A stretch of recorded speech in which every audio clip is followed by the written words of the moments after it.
Inshallah, we are going to continue the second session of the summary of the book ما بعد الظهور, or the اليوم الموعود, the promised day. And it's an introductory session, or these sessions are introductory sessions. The author of the book, Shaykh Muhammad Sadiq al-Sadr rahmatullah alayh, is trying to define how will be that day, how the day of the coming of the Imam will be, and what needs to be taken into consideration before that day comes. So we said the promised day, or the pleasant future for the humanity and the divine planning for the just government.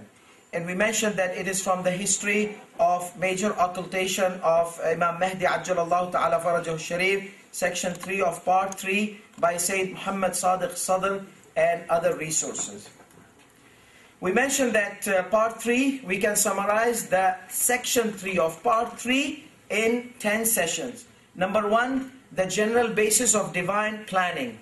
That what are the bases? Allah subhanahu wa ta'ala has a plan. What are the bases of this planning?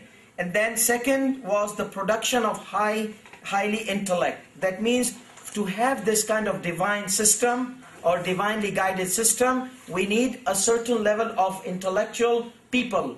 These people, the whole base will be on these kind of people who have this kind of intellectual abilities. And then we are going to talk about this, the coming of Jesus alayhi salatu wasalam, and we will have the third planning, production of the promised day, and then the infallible society part 1, the infallible society part 2, and then fifth planning is production of the security, how to keep this infallible system continuing, and then applications and discussions, and then we'll discuss few things from the Quran, Hadith, and the modern ideology. So today we are going to talk about the lecture 2, which is the production of awareness.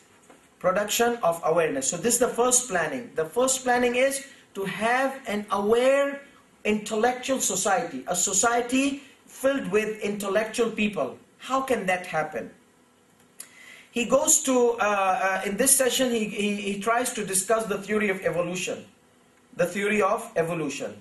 Because, remember, we mentioned last night that the whole universe is destined from point 0 and it's expanding to reach to the level of perfection. Human being a part of this universe, there has to be same planning. So the human also, they started from point, and then they started to, they reached the level of intellect, and then what? So as the universe goes towards perfection, human, they need two types of guidance, or two types of direction. One is the physical evolution, the way the universe is evolving. The second is the intellectual evolution. And the intellectual evolution comes by divine guidance. Divine guidance. That makes them above the animal. That makes them above the animal. So, the evolution in the universe, the life on earth, from animals eating each other to an evolved human infallible society. So it started from animals, where the direction is going. The direction is going to a society of infallibles. Not just infallibles alayhi salatu wasalam. No. The society of intellect. These intellectual beings, the awareness they have is this much high that that kind of awareness is similar to the angels. The angels, they don't have desires. These human, they will evolve in a way, their intellectual ability, that they will not have those desires interrupting them. They will be like infallibles. So this is a journey towards the perfection. Infallibles alayhi salatu wasalam are perfection. Their duty is to provide or to help bring that infallible society, people like them, who are able to control their desires are under their control, and they are intellectually very highly beings. So this is the aim, that the perfect society, the promised day is to produce this planning, divine planning of Allah subhanahu wa ta'ala, to bring into the existence of this big society of the... See, everything is going towards perfection.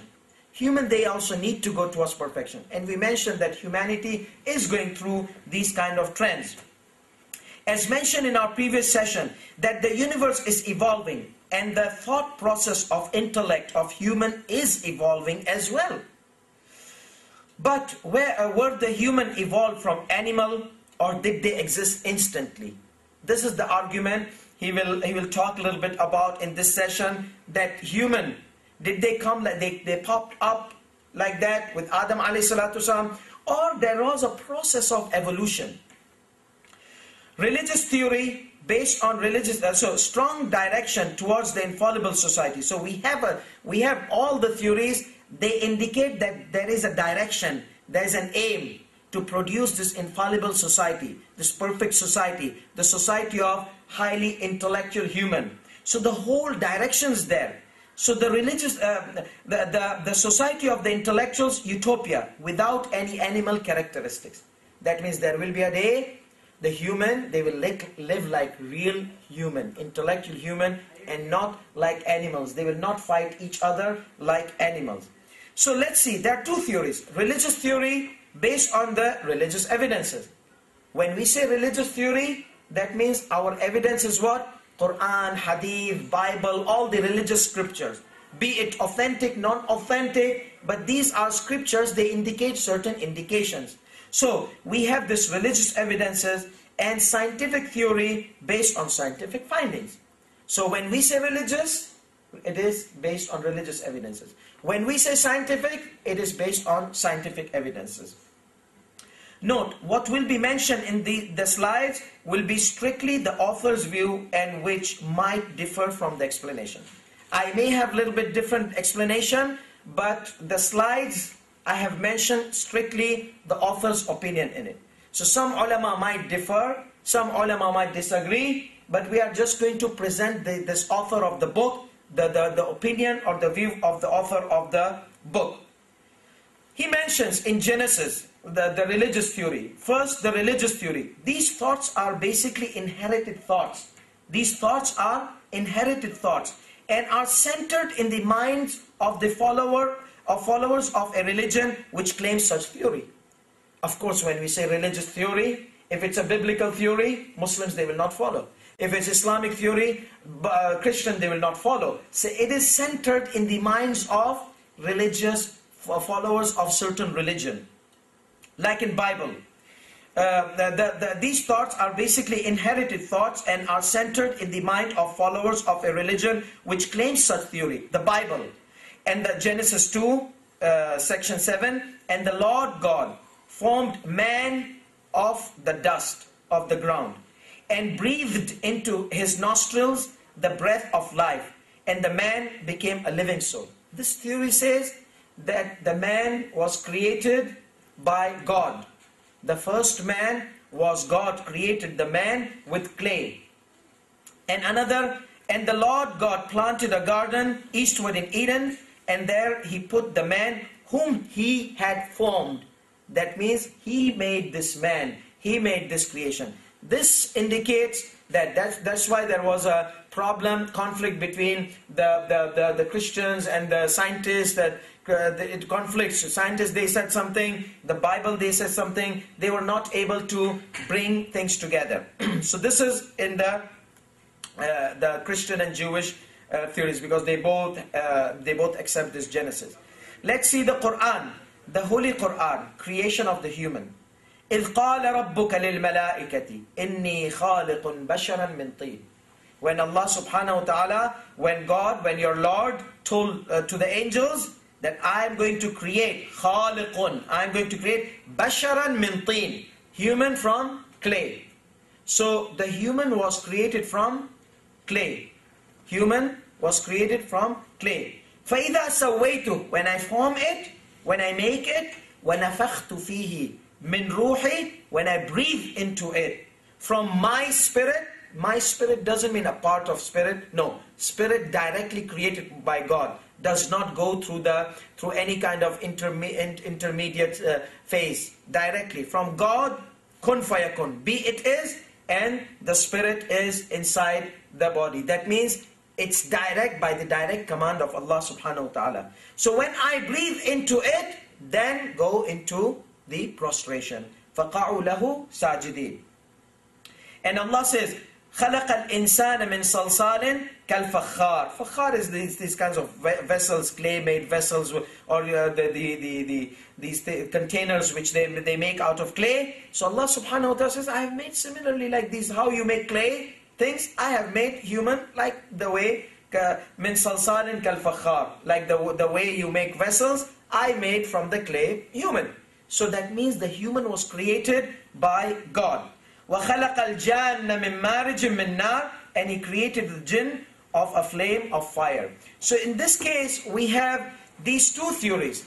The biblical theory and the Quranic theory tells us that the first human was created. Or, let's rephrase it. The human was created from the clay.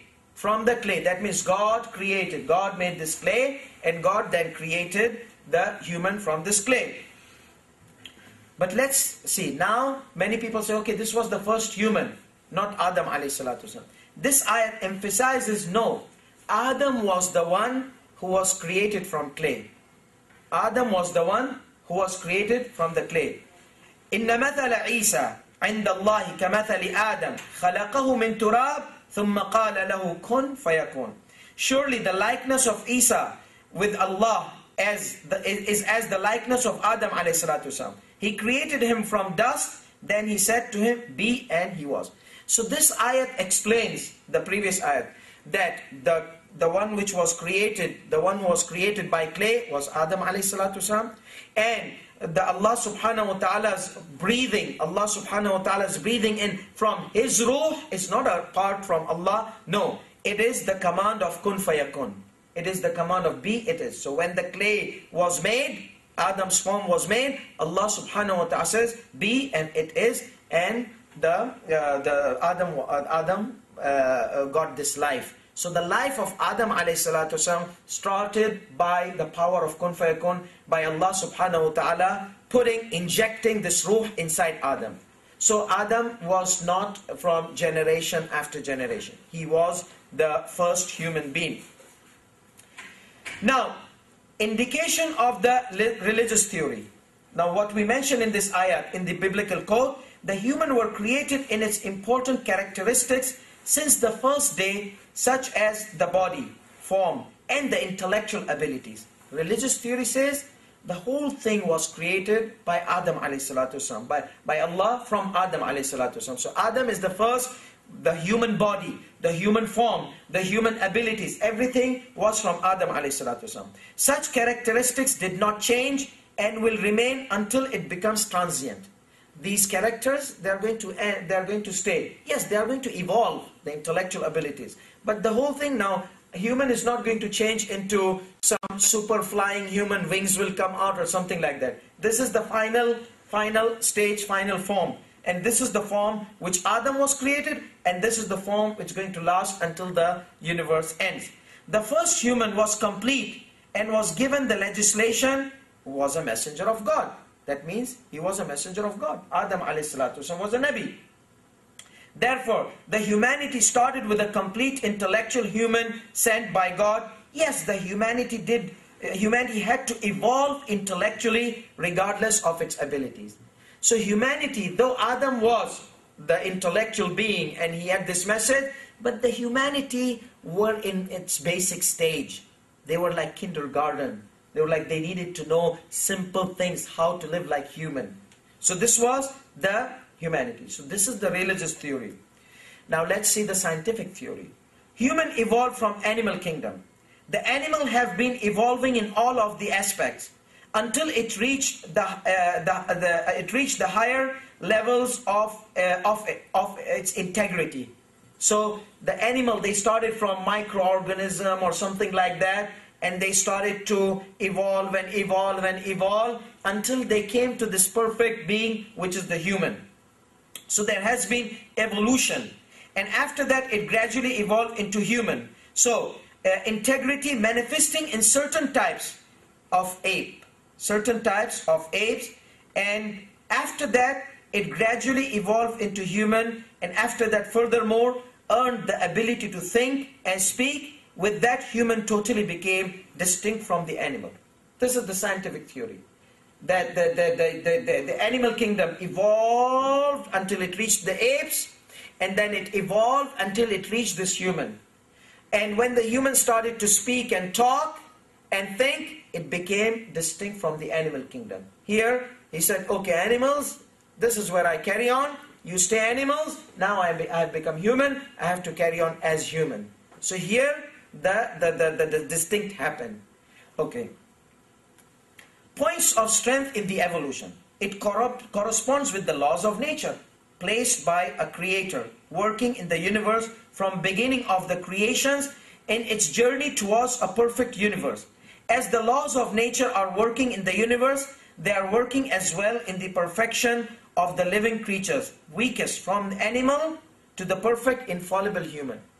So as the laws of nature are working in different aspects, they are working on the animal kingdom also. From the small, weakest animals to the perfect infallible human. That is the direction of the laws of universe. If they started from something which doesn't think to something which thinks, moves, and the complicated organism or the system started to evolve until it became to this perfect, which has to also continue to the infallible human.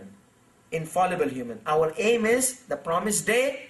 That's the day where the infallible human will start. The infallible society. But now we are still in that process.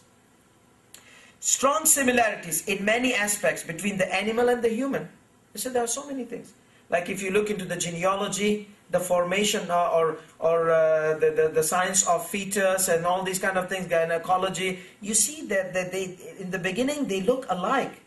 The animals, when you study this, the formation of the fetus of animal kingdom, you see they all start from similar form. Then they start to change and change and change and change and distinct. And until at the end you see a human is different than animals. So the whole thing, the whole process, there are similarities, a lot of similarities between animal and human. In fact, if the human does not have intellect, he becomes like a walking animal. You know, he needs guidance. He needs somebody to wash him, clean him, clothe him, because he loses his intellect. So that's why there are similarities. These are the 2 points of strength. The nature is going towards perfection, the laws of nature. So they are being applied on everything. They are also applied on human. The other thing, similarities between the animal kingdom and human kingdom. A lot of similarities. Those who deny the God deny that such laws of nature were placed by Creator. So there are laws of nature. They say no, these laws they existed just like that, from out of blue. Well, nothing cannot bring nothing. There has to be a thing who brings a thing. So these things, they came out from nothing. There has to be something which brought them to a thing, to existence. Because nothing cannot bring nothing. Nothing cannot bring a thing. Nothing brings always nothing. Except if something intervenes and brings thing out of nothing. Otherwise, it cannot come out of blue, as we mentioned. Common points in both theories. We said religious theory and scientific theory. What are the common points? There was a will and an intentional, intelligent planning for the existence of a human. Such planning included general laws of nature kept under control of the human so that they can use it towards their journey towards perfect life. So there are laws. There are laws. Be it kun fayakun or be it the natural laws. These both theories, they aim that there was a kind of intervention by God. There is a hand of God. There is a hand of an intentional, intelligent planning. It just not came out of blue. Both of the theories acknowledge the existence of the Creator. Both of the scientific theory, which does not deny God, they say that there is a Creator. Even in the evolution, there is a Creator. There has to be a Creator. And the religious theory, which says kun fayakun, things came out just like that, they also say that it's obvious. They say it's God. But these scientists, those who don't deny God, they say God has a planning in this evolution. God has a hand in this evolution. So, both of the theories acknowledge the existence of the Creator. Either He placed the laws and allowed the nature to take its direction towards the perfection, and Adam was only messenger, and the messenger, only Adam alayhi salatu wasalam, was created from clay. So the scientific religious theory says God made all this planning of evolution. Adam alayhi salatu wasalam was created just Adam. Adam got his generation, but there were human living in the time of Adam alayhi salatu wasalam. This is the religious scientific theory, and they might have been evolved or something like that. So or the humanity started from Adam alayhi salatu wasalam, who was created from clay. So these are the two directions. Either humanity started from Adam alayhi salatu wasalam, was created from clay, or either humanity was there before Adam, but Adam alayhi salatu wasalam was a special creation of Allah. Like Prophet Isa alayhi salatu wasalam. Quran tells us, "Inna mathala Isa kamathali Adam." The resemblance of Isa. So Isa was a special creation, who was created beyond the laws of nature, without with the kun fayakun, with the ruh from Allah subhanahu wa ta'ala. And Adam alayhi salatu wasalam, the same thing. So Quran does not say the humanity started from Adam alayhi salatu wasalam. Quran does not indicate that explicitly. There are interpretations, there are metaphors in the word. So if scientists, they bring us strong evidences, then we can always go to the metaphorical meaning of the Quran. We said that Quran has to be taken literally, unless if there is evidence which directs or diverts the meaning from the literal to the metaphorical. Like for example, Quran says they will be looking at their Lord on the day of judgment. Looking at their Lord, that means you have to limit the God. You have to restrict the God. And that is impossible. Intellectually, it is impossible. God cannot be limited in place, time, and a certain matter. Or you have to, if you want to see something, it has to have certain matter or certain kind of existence in a certain area. You cannot. That means if God is there, God is not behind. That means you have limited God. It's impossible. It's absurd. Logically, it's absurd. That we can discuss in a different session. But here, so that God cannot be seen. So, wujuhun yawma idhin nadira. There will be delighted faces on the day of judgment. Ila rabbiha nadira. They will be looking at their Lord. Looking at their Lord. It's impossible. So, they will be looking either at the bounties of their Lord. See, metaphor. Quran does not say bounty. We have to, because this is the language of Quran. The Arabic language, the poetic style, it accepts any kind of metaphors. So since we cannot take the word literally, we have to here put a metaphor here. Another thing, nadhira is also, some mufassirin say, from intidhar. That will be, they will be waiting for whatever has prepared for them. Waiting for the bounties of their Lord. See, so we have to go metaphor. Like, was'al al-qarya, ask the city. I not ask the city, ask the people of the city. But people is not there in the Quran. You have to put that, because it doesn't make any sense. In Arab, it is acceptable when you say, ask the city, ask the classroom. Classroom, should I ask the walls? No, ask the students. But you did not say ask the students of the classroom. So that's how we try to understand the Quran. So if the Quran tells us something about Adam alayhi salatu wasalam, or about the humanity, and if the scientists, they bring us strong evidences that there was evolution. I'm saying if and then statement. I'm not taking any responsibility. I'm saying if the scientists, they bring strong evidences that there was evolution, then we have to go metaphor here. Then we have to say, yes, humanity evolved, but Adam alayhi salatu wasalam had a special case. Because since he was messenger of God, Allah subhanahu wa ta'ala started this messenger as an honor to him, to create him with a special creation. So that's only the thing. So by that we can solve another problem, like the generation. If we have Adam was created and there was already humanity on the earth, but in their primary forms, like animal type forms, Adam came to teach them how to be human. Adam came to teach them how to use their intellect, which is stored inside them, but they don't know how to use it. So Adam was the teacher. So we can say, first intellectual human. First intellectual human, Adam alayhi salatu wasalam. So that's all. That means Adam's children, their children, they get married. We don't have that marrying problem. Because the children of Adam, we had this, how did the humanity got spread? There are two, three theories. Two are religious, because there are religious evidences, though they are weak evidences. And one is scientific, and one is logical theory, religious. Religious theory says that Allah subhanahu wa ta'ala sent to the children of Adam, sons of Adam, two hurs. That means two women from the paradise. This hadith is weak. So that solves the problem that they were not incests. They were not incest. This is number one. Number two, it is religious theory also, which is that Hawa used to bring twins, male and female. So these male and female, they got married with each other. That means brothers and sisters. They are incests. That's the problem of the theory. But that's also solved. Maybe at that time, Allah subhanahu wa ta'ala did not legislate on Adam alayhi salatu wasalam prohibition of marrying with the incest. Only one generation. And most of the ulama, they say, yeah, it can happen. Because the legislation has been changing from Adam alayhi salatu wasalam to Khatam sallallahu alayhi wa sallam, Prophet Muhammad sallallahu alayhi wa sallam, from time to time. Saturday was haram for Jewish people to hunt. Muslims, they can hunt. So haram became halal. Halal became haram. So that might be halal for Adam's first generation to produce a generation, and then the Sharia came, the second Sharia came, and it prohibited once the generation started. So these two are religious theory. The third is logical, Islamic logical. How was Hawa created?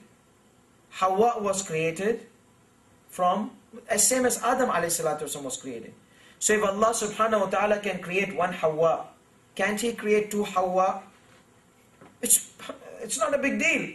If Allah created one Hawa for Adam, He can create two Hawa for the children of Adam. And from that, the generation started. This is logical. There's no evidence. There's no hadith indicating that. But it is logical that if Allah creates Hawa, then what's the problem in creating two more Hawa? And then the fourth one is scientific theory based on the evolution. That means the humanity was there. The only thing is Adam alayhi salatu wasalam was created for special creation. Hawa was created special creation. And then the generation came. Even nobody knows how Hawa was created. Quran says, وَخَلَقَ مِنْهَا From this nafsin wahida, and Allah subhanahu wa ta'ala created from this nafs Hawa. So Hawa could not be from clay. Hawa could be from any part of Adam alayhi salatu wasalam, or the resemblance of Adam alayhi salatu wasalam. So the whole thing is that if these two, they were created, and then humanity was there. So what happened? The children of Adam and Hawa got married to these human who were there already, and then the generation started. So these basically are four theories. I'm not taking the responsibility of any of the theories. I'm telling you how it can work out. Things can work out in different directions. But the point of bringing this fourth one is because both of the theories acknowledge the existence of the Creator. They both say, in Kun Fayakun, that this Adam, the theory of evolution, what they say that God, if we remove God from the theory of evolution, it doesn't work out. So God has to be there in the theory of evolution. God's hand is must. It cannot evolve just like that, because there are problems in theory of evolution also. So we have to assume a creator who makes these shifts from generation to generation. If that creation exists, we don't have any problem. This is acceptable, this is acceptable. So if the scientists, they bring us strong evidences, we'll have to accept. Because science does not contradict with religion, especially when it comes to Islam. No, Islam is open.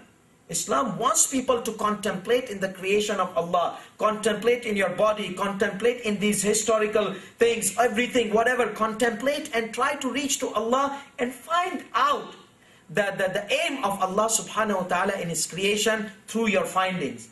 You know, so Islam does not say no to evolution. Islam has certain problems with the evolution, especially when you take God out of the picture. If you keep God in the picture, you explain, that's also an accepted possibility. Conclusion, in both cases, there has to be someone who placed such laws of nature and created something from nothing. The only difference is whether human other than Adam were created instantly or evolved in a natural process. That's the difference between the two theories which Sayyid Muhammad al-Sadr presents it. Some weak points in evolution. the materialistic or atheists, they supported the second theory, but removed the creator from the picture. The atheists, they say that the picture is, the creator, there's no creator. Everything happened just like that, haphazard, randomly. That cannot happen. That's a problem. But they face the problem of the chicken first or the egg first. How can one exist without other? Which existed first? If you say chicken, then who brought the egg? How did the chicken came out? If you say egg, then who brought first was egg, then who brought the egg?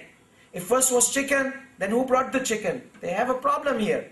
There has to be some kind of intervene of an intelligent planning behind. Okay, Allah subhanahu wa ta'ala created the chicken.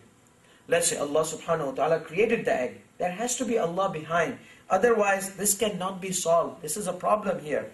The same goes with every type of animal in the animal kingdom, or even the plant kingdom, which existed first, the seed or the plant. This cannot be answered with proper evidences. They don't have proper evidences. Seed first or plant first?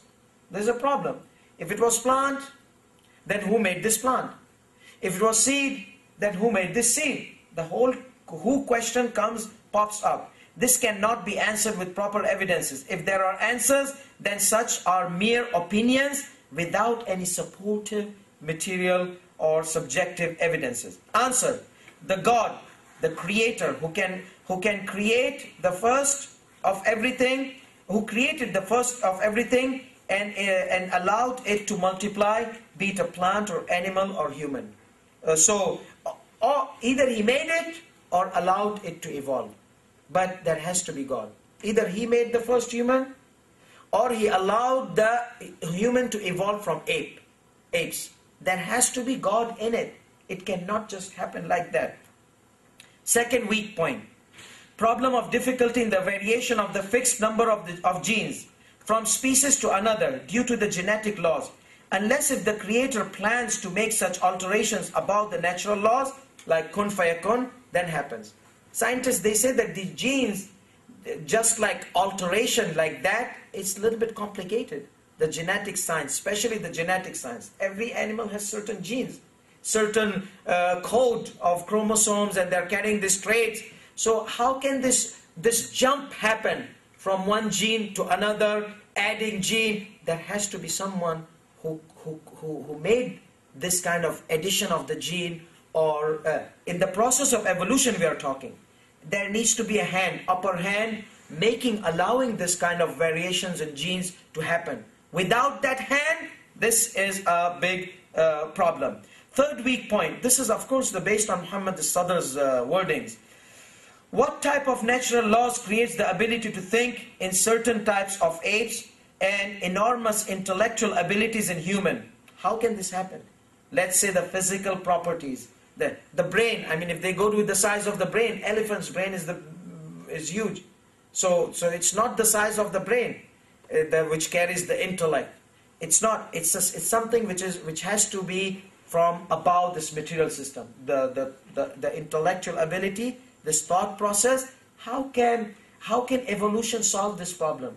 A jump from a certain apes who have certain limited ability to an unlimited ability which the human has. How can this happen? This jump.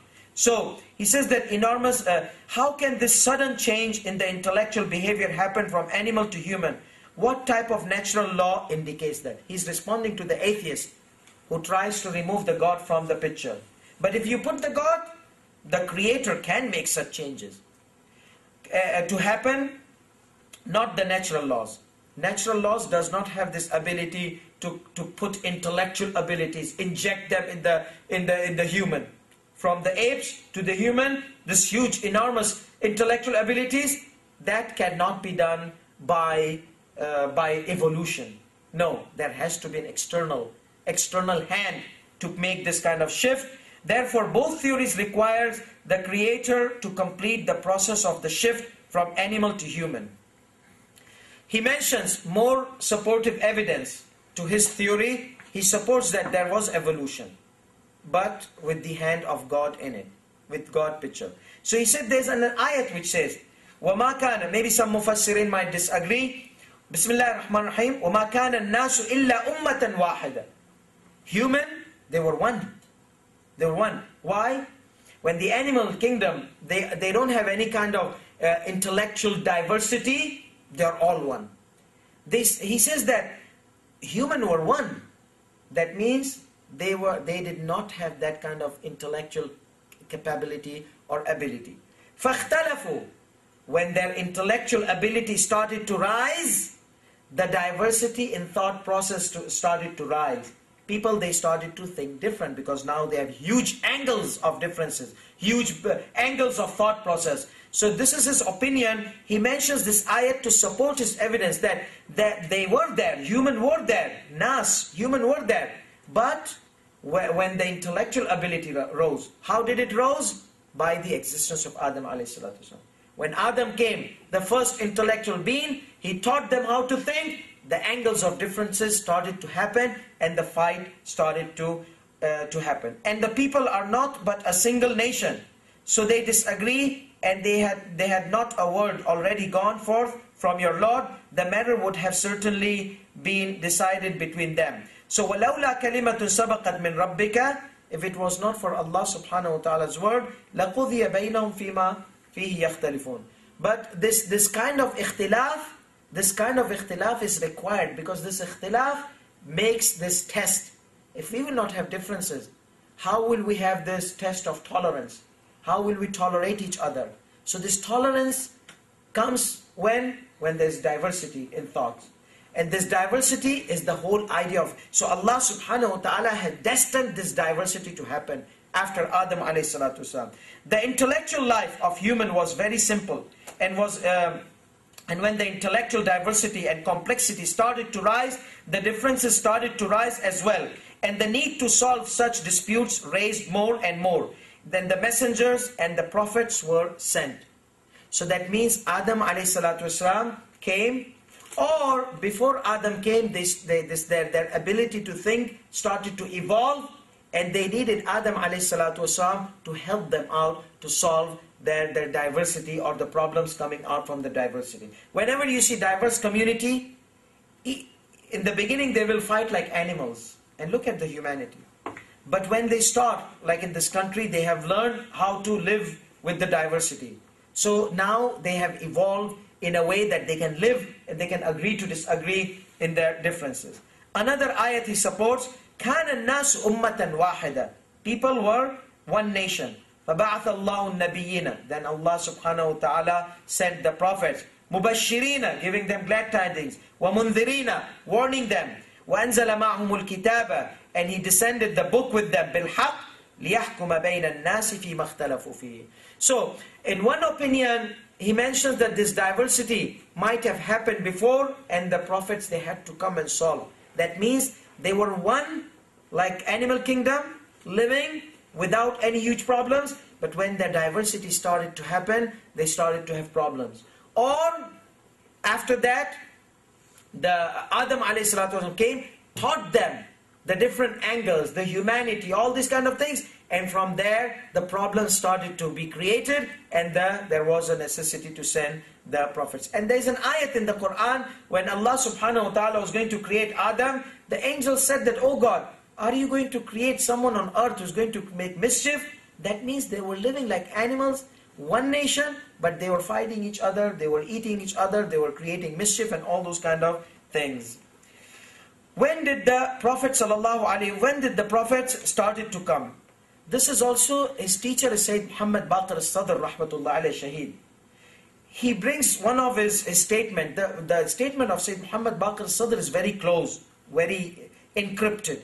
He breaks it down based on his understanding. Sayyid Muhammad Baqir al-Sadr says that the human society was in a stage of innate and desire. That means fitrah and desire. Before it rose to the level of intellect and contemplation. So he says that the humanity has two stages. One, just the desires and innate, like animals, they have certain pattern, and then the level of intellect and contemplation. So they were living simple life like animals with simple religion. And when the intellectual abilities were raised, the disputes increased as well. Therefore, when was Adam sent? Was he the first human on the earth? Or he was created when the disputes emerged in the human due to the raise of their intellectual abilities? The author, based on the discussing the evidences, Adam is not father of human.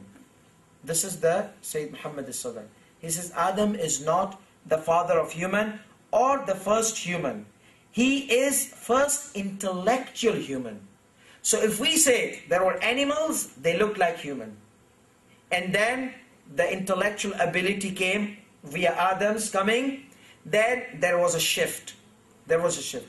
So Adam, we can say either he's a human, before them they were animal, they looked like human, or there were human before, and Adam is first intellectual human, created specially by Allah subhanahu wa ta'ala from that clay, who brought the change in the humanity from the animal stage to the human state.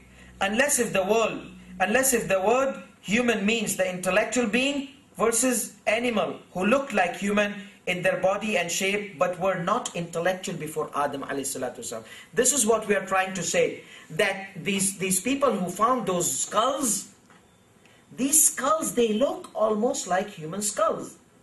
But how can they say these are human? The brain is decayed. Even if the brain is not decayed, how can you know that this brain, like bring a brain of a crazy guy and brain of an intellectual guy, you cannot find out by the brain, you know, that this is intellectual and this is crazy. He doesn't have any brain, or has a mentally, completely mental disorder he has. So the skulls cannot tell you this much, that these were intellect or not intellect. So there were bones, okay, they look like human, but were they human, or say were they intellectual human? No, they could be animals, they look like a human, but they don't have brain, they don't have aql. So this is one of the things. And finally, the second thing, how can we find out that these were human? By findings, like intellectual findings, such as writing. Without the writing, we cannot know, because writing is. So when they trace the writing back, some historians, they say 15,000 years, some they say 20, but not too much.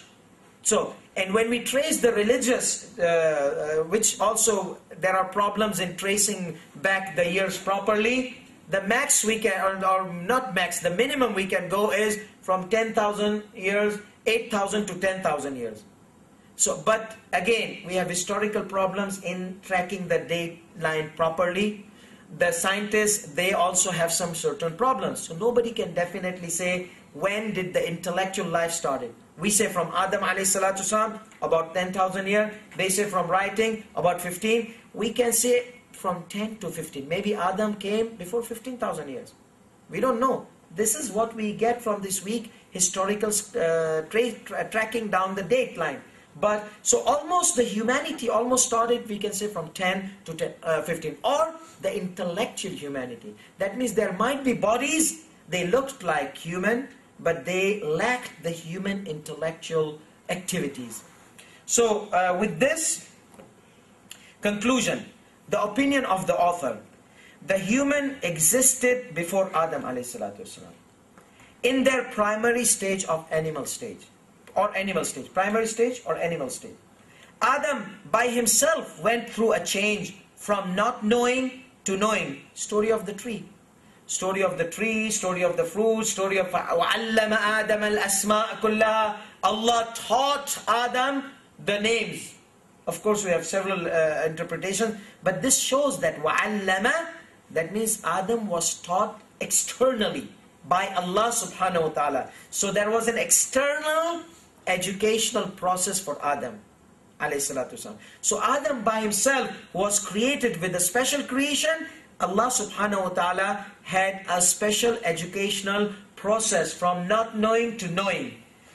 A great shift in the humanity because of Adam alayhi salatu wasalam, from animal stage to the intellectual stage. Therefore Adam alayhi salatu wasalam was the start of the first divine planning, which is the awareness to bring the humanity from the animal society. See where Shaykh al-Sadr goes. Rashid Muhammad al-Sadr. The promised day. Look, the process started from where? From animal society to infallible society. And the infallible society is going to be from the Imam comes, or after the Imam comes. Still, Imam will have to go through certain challenges to bring that society properly up into the picture. So, yes. Therefore, Adam a.s. was the start of the first divine planning, which is the awareness to bring the humanity from the animal society to the infallible society, which is after the 12th Imam Ajjalallahu Ta'ala Farajahu Sharif. The voices started to change into languages, and the random learning turned into an educational process of learning. So see the change, the process of this 12th Imam's government has started from long time ago. Prophet Nuh ﷺ was the first to bring a legislative divine message. Adam brought message, but a proper risala. That's why he's ulul azm min al-anbiya, one of the highest ranks of the messengers. And it started to evolve until it was completed. So the message was completed by Prophet Muhammad sallallahu alaihi wasallam. The message has been descending from Allah subhanahu wa ta'ala to the human via prophets. It has been. But when the Prophet sallallahu alaihi wasallam came, Prophet Muhammad came, the time of message ended. Now the time of execution started. The time of imamat. So message, the risala and nubuwwah, the prophethood and the messengerhood is descent of the message. When the message was completed, of course there were imams before. But now the serious action of execution starts. Imamat, with imamat starts the execution of that message. We don't need a message now. We have the message. We need the execution of that message. We need the execution of that legislative system. So that was, and the requirements of the infallible society, and will be done. What do we need for that infallible society? We need perfect legislation. We have it. We have the Sharia with us, you know. The perfect, very well experienced, infallible leader who has been observing the humanity and its turns for about 1,200 years. The experience which the 12th Imam has now, no one ever had that kind of experience in these days. So when he comes, he's very well experienced leader. So we have a perfect Sharia with us, a perfect leader. Then what is missing? A perfect society. That's what the intidar is about. To learn the Sharia, learn the law, learn the system, tell the people about the system, make the people aware about the system. And when he comes, he will come and there will be a group who have been in the highest position in our Islamic system. Is not a person who's a great theologist, not a person who's a great mufassir. Ayatullah al-Uzma means supreme jurist, mujtahid, laws, legislative system, fiqh, sharia.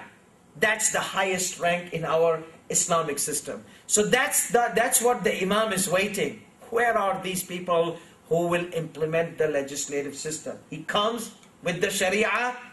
People, they are not aware of the laws. So the perfect, sincere. So first, perfect legislation, we have it. Perfect leader, we have it. And we need a perfect society, the perfect, sincere and loyal community to start with. Such could be few in numbers, like 313. But where are these? We have to work to educate, to bring those 313 out into the existence.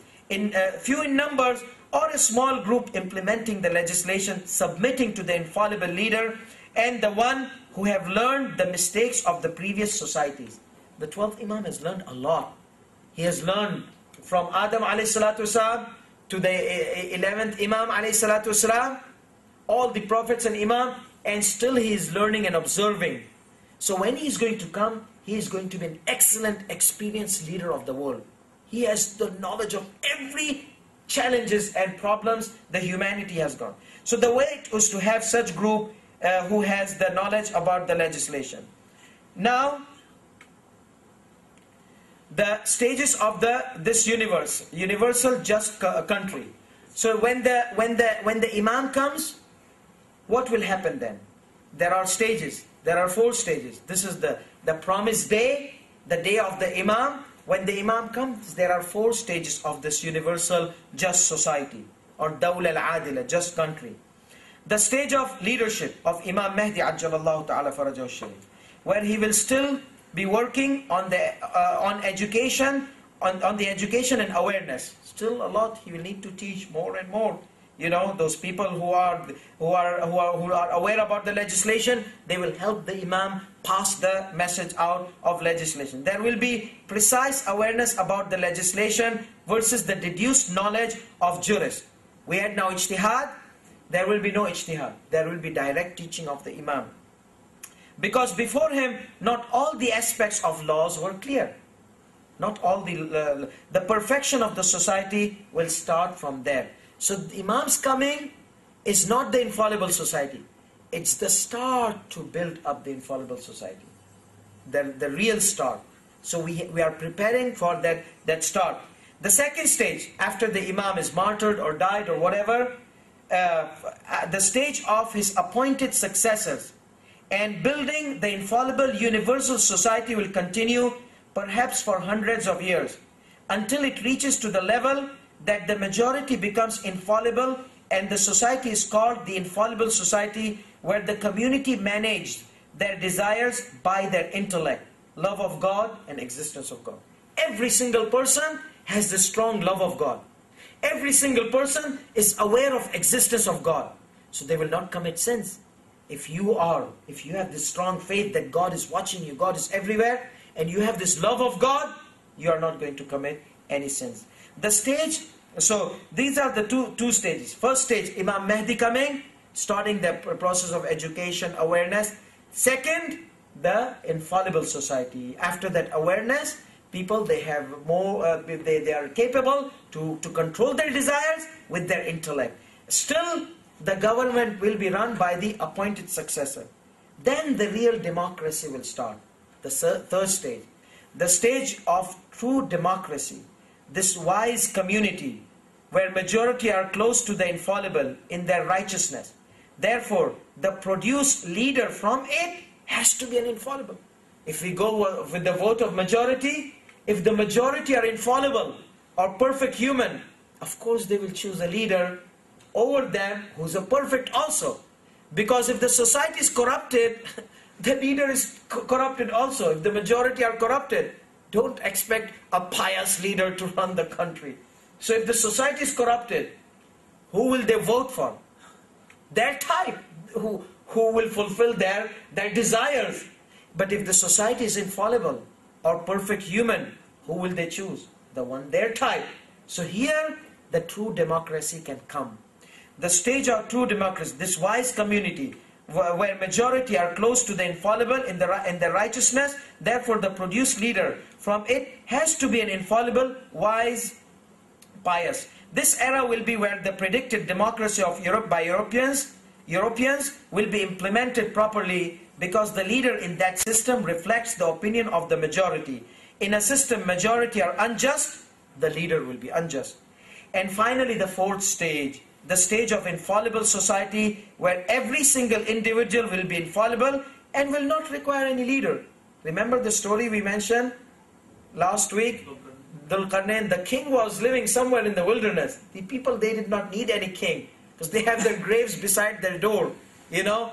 So, I mean, why will they commit sin? Because they are aware of where they are going, existence of God, love of God. So they all are leader from there by themselves. They don't need. When do you need leader? When there is a possibility of problems being created, the leader comes and solves the problems. But if there's no problems, no leader needed.